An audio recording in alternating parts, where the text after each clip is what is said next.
Desligue o ruído e conecte-se aos factos. Temos 10 estadias num dos hotéis de luxo Alma Lusa na Comporta. 2 adultos, 2 noites. Assine hoje o Observador com até 58% de desconto e habilite-se a ganhar. Tudo em observador.pt. Notícias.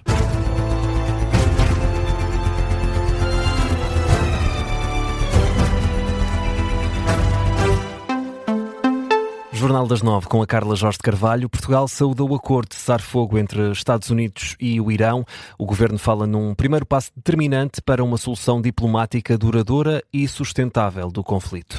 Portugal apoiou e apoia com todo o empenho este caminho diplomático, é o que escreve o Ministro dos Negócios Estrangeiros numa publicação na rede social X. A tutela de Paulo Rangel destaca também a importância da reabertura do Estreito de Hormuz e saúda todos os envolvidos nas negociações. A reação surgiu na última hora, depois de Donald Trump ter anunciado este acordo de cessar-fogo ontem à noite. Foi mesmo em cima do prazo estabelecido pelo próprio para destruir o Irão, como prometeu. Rui Casanova, vamos a mais reações. O primeiro-ministro britânico afirma que o cessar-fogo vai trazer um momento de alívio para a região e para o mundo. É o que escreve Keir Starmer esta manhã na rede social X. O chanceler alemão também reagiu no X. Friedrich Merz afirma que o objetivo agora é negociar um fim duradouro do conflito.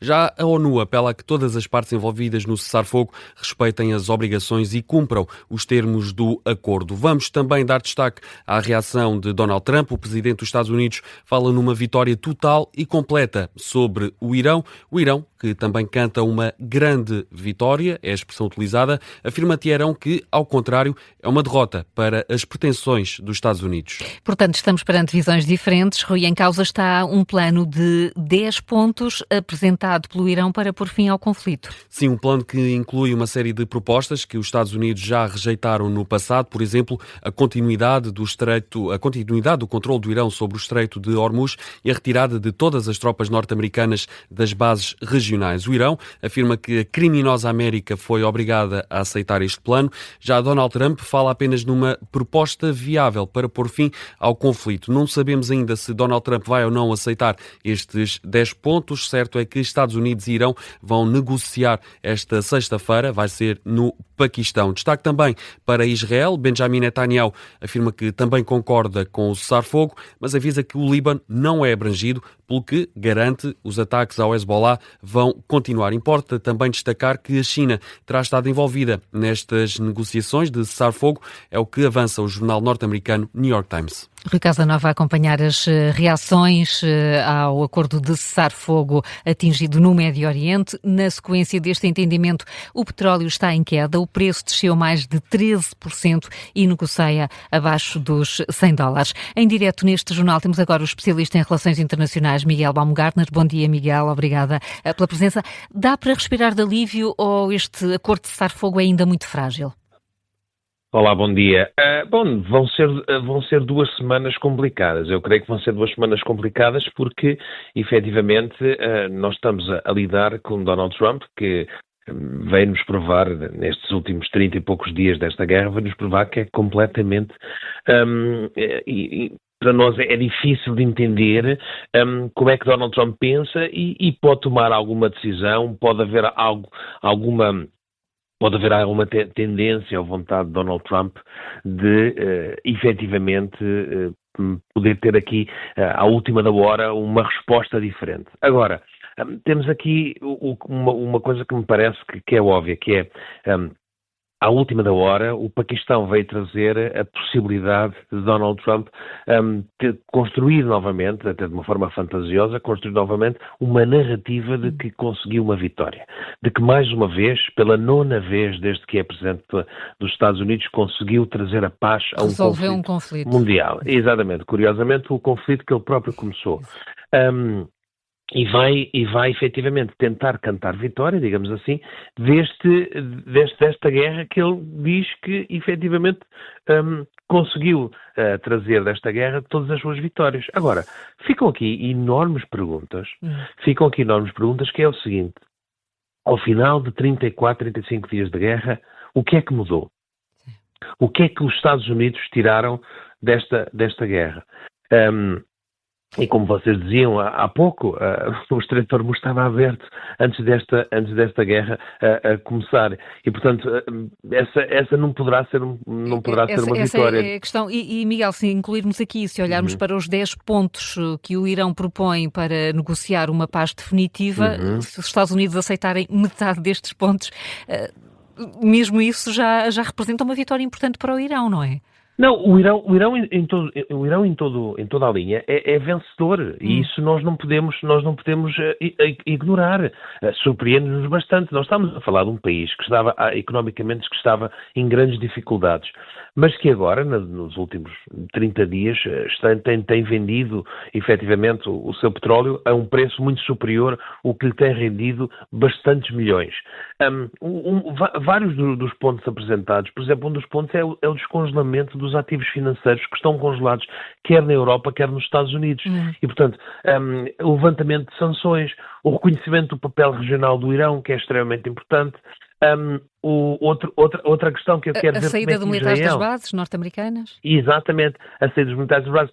O final do apoio militar direto a Israel por parte dos Estados Unidos, reconhecer o direito ao programa nuclear civil.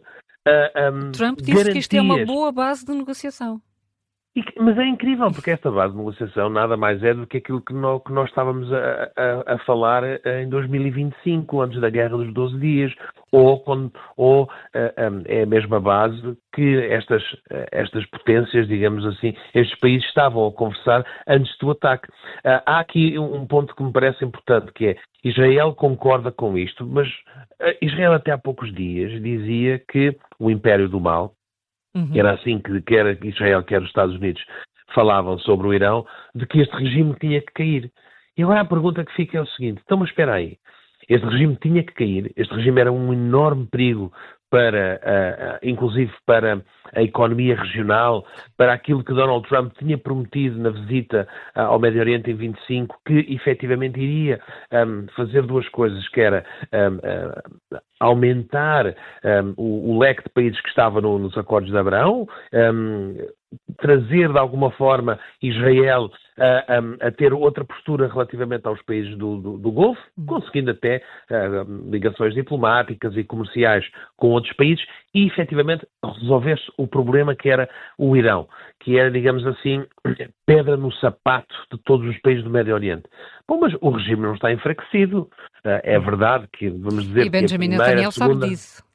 Exato, que a primeira e a segunda linha do regime poderá ter sido assassinada, mas nós também ficámos a descobrir que hoje o Irão não é mais liderado pela figura A, B ou C, mas é liderado em bloco por uma quantidade de estruturas, nomeadamente a Guarda Revolucionária, que controla o país em bloco e que depois, nas suas 36 províncias, está dividido de uma forma em que há, inclusive, tomadas de decisão que depois são feitas a partir daquilo que é, digamos assim, a orientação política geral, mas depois há digamos assim, há corpos independentes.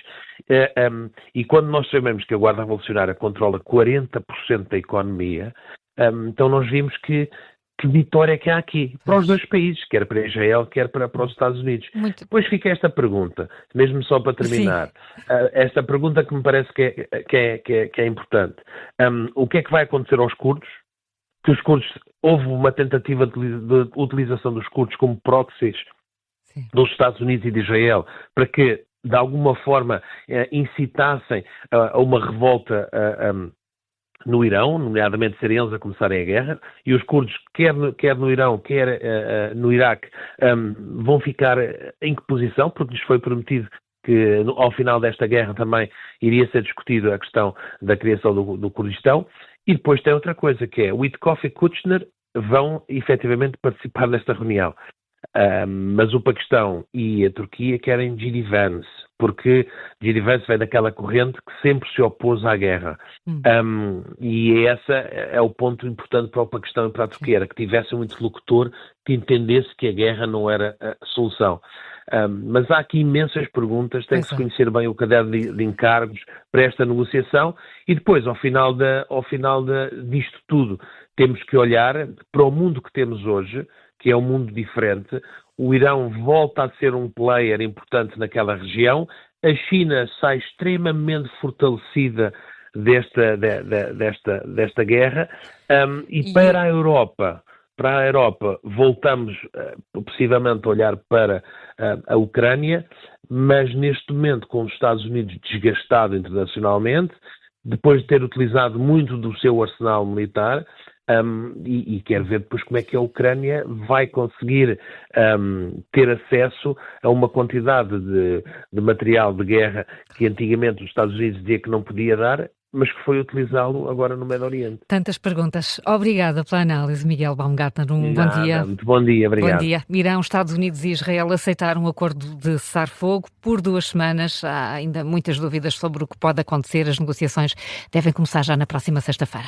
E continuamos na atualidade internacional. A Hungria vai a votos no próximo domingo. Os eleitores vão escolher entre o líder da oposição, alinhado com a União Europeia, e a continuidade de Viktor Orbán, que está no poder, na liderança do governo há 16 anos.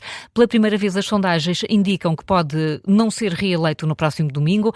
Concorrem às legislativas húngaras 7 forças políticas. Vão ser eleitos 199 deputados, que vão depois escolher o chefe do governo. Estas eleições estão a ser vistas como as mais importantes deste ano dentro da União Europeia. A repórter do Observador, Madalena Moreira, está na Hungria, está a acompanhar estes últimos dias da campanha eleitoral. Bom dia, Madalena. É mesmo possível que Viktor Orbán possa perder estas eleições, e quem é o líder da oposição que pode desafiar o primeiro-ministro? Bom dia. É precisamente isso, é mesmo possível que Orbán perca estas eleições. A sondagem mais recente, publicada esta manhã, indica que é nesse sentido e dá uma vitória ao TISA, o partido da oposição, por 7 pontos percentuais, mantendo esta tendência. Este partido, o TISA, é liderado por Péter Magyar, que é um antigo membro do partido de Orbán e que tem feito campanha não aqui, onde eu estou, em Budapeste, mas nas zonas mais rurais do país, que é onde as eleições podem ser decididas.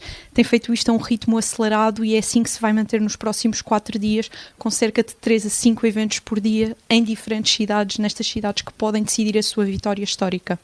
Portanto, mais no interior da Turquia. Viktor Orbán teve ontem um apoio de peso. O vice-presidente dos Estados Unidos esteve ao lado de Orbán. O que é que foi aí dizer J.D. Vance?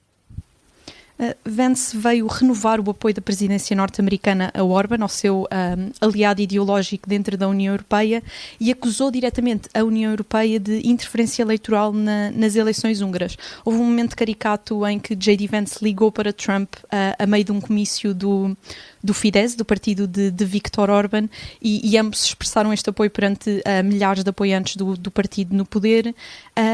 Hoje Vance cumpre o segundo e último dia de visita e regressa ou aos Estados Unidos ou a Islamabad, ainda não sabemos, e tem causado muitos constrangimentos na cidade. Assim que chegámos, vimos o avião de J.D. Vance no aeroporto e sentimos esses constrangimentos, mas hoje termina esta viagem e este apoio de peso dos Estados Unidos presenciais aqui em Budapeste. É um apoio de peso, ainda assim, Madalena Moreira, como recordavas, as sondagens dizem que é o líder da oposição que está à frente nas intenções de voto. A enviada especial do Observador às legislativas da Hungria vai continuar a acompanhar estes últimos dias de campanha naquele que pode ser o fim de uma era para Viktor Orbán.